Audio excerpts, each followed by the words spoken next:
తెలంగాణ ప్రభుత్వంపై మత్తు పదార్థాల అక్రమ రవాణాపై ఉక్కుపాదం మోపుతున్న సంగతి తెలిసిందే. రాష్ట్రాన్ని డ్రగ్ ఫ్రీ స్టేట్ గా మార్చేందుకు ప్రత్యేకంగా పోలీసులు ఓ వింగ్ ను సైతం ఏర్పాటు చేశారు. ఇక ప్రధానంగా విద్యార్థులు డ్రగ్స్ కు బానిసలవుతున్నట్లు ప్రభుత్వం గుర్తించింది. స్కూళ్లు, కాలేజీల పరిసరాల్లో డ్రగ్స్, గంజాయి వంటి మత్తు పదార్థాలు విరివిరిగా దొరుకుతున్నాయి. తాత్కాలిక ఆనందాల కోసం విద్యార్థులు తమ విలువైన భవిష్యత్తును నాశనం చేసుకుంటున్నారు. ఈ నేపథ్యంలో ప్రభుత్వం కఠిన నిర్ణయం తీసుకున్నట్లు తెలిసింది. తెలంగాణలోని కాలేజీలు, యూనివర్సిటీల్లో విద్యార్థులు డ్రగ్స్ తో పట్టుబడితే వారి కాలేజీ అడ్మిషన్ రద్దు చేయాలని ప్రభుత్వం నిర్ణయించినట్లు సమాచారం. ఇలాంటి కఠిన నిర్ణయం తీసుకుంటేనే స్టూడెంట్స్ డ్రగ్స్ జోలికి వెళ్లరని రేవంత్ రెడ్డి సర్కార్ భావిస్తున్నట్లు సమాచారం. డ్రగ్స్ నివారణపై రాష్ట్ర డీజీపీ, విద్యాశాఖ అధికారులు, యాంటీ నార్కోటిక్స్ బ్యూరో అధికారులు త్వరలోనే సమావేశం కానున్నారు. ఈ భేటీలో డ్రగ్స్ కంట్రోల్ చేయడానికి పలు కీలక నిర్ణయాలు తీసుకున్నట్లు తెలుస్తుంది. అందులో భాగంగా విద్యార్థులు అడ్మిషన్ రద్దు చేయాలని భావిస్తున్నట్లు తెలిసింది. ఇక మత్తు పదార్థాల నియంత్రణకు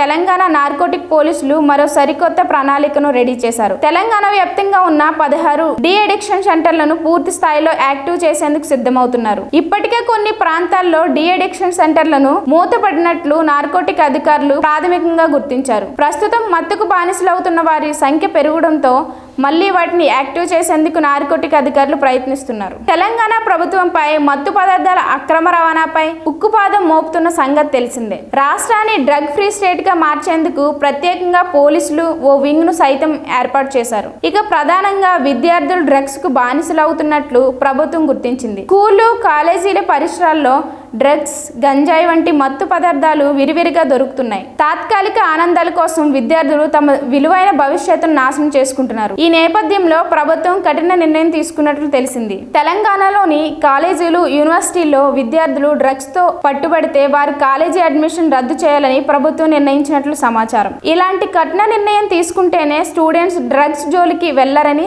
రేవంత్ రెడ్డి సర్కార్ భావిస్తున్నట్లు సమాచారం. డ్రగ్స్ నివారణపై రాష్ట్ర డీజీపీ, విద్యాశాఖ అధికారులు, యాంటీ నార్కోటిక్స్ బ్యూరో అధికారులు త్వరలోనే సమావేశం కానున్నారు. ఈ భేటీలో డ్రగ్స్ కంట్రోల్ చేయడానికి పలు కీలక నిర్ణయాలు తీసుకున్నట్లు తెలుస్తుంది. అందులో భాగంగా విద్యార్థులు అడ్మిషన్ రద్దు చేయాలని భావిస్తున్నట్లు తెలిసింది. ఇక మత్తు పదార్థాల నియంత్రణకు తెలంగాణ నార్కోటిక్ పోలీసులు మరో సరికొత్త ప్రణాళికను రెడీ చేశారు. తెలంగాణ వ్యాప్తంగా ఉన్న 16 డి అడిక్షన్ సెంటర్లను పూర్తి స్థాయిలో యాక్టివ్ చేసేందుకు సిద్ధమవుతున్నారు. ఇప్పటికే కొన్ని ప్రాంతాల్లో డి అడిక్షన్ సెంటర్లను మూతపడినట్లు నార్కోటిక్ అధికారులు ప్రాథమికంగా గుర్తించారు. ప్రస్తుతం మత్తుకు బానిసలవుతున్న వారి సంఖ్య పెరగడంతో మళ్లీ వాటిని యాక్టివ్ చేసేందుకు నార్కోటిక్ అధికారులు ప్రయత్నిస్తున్నారు.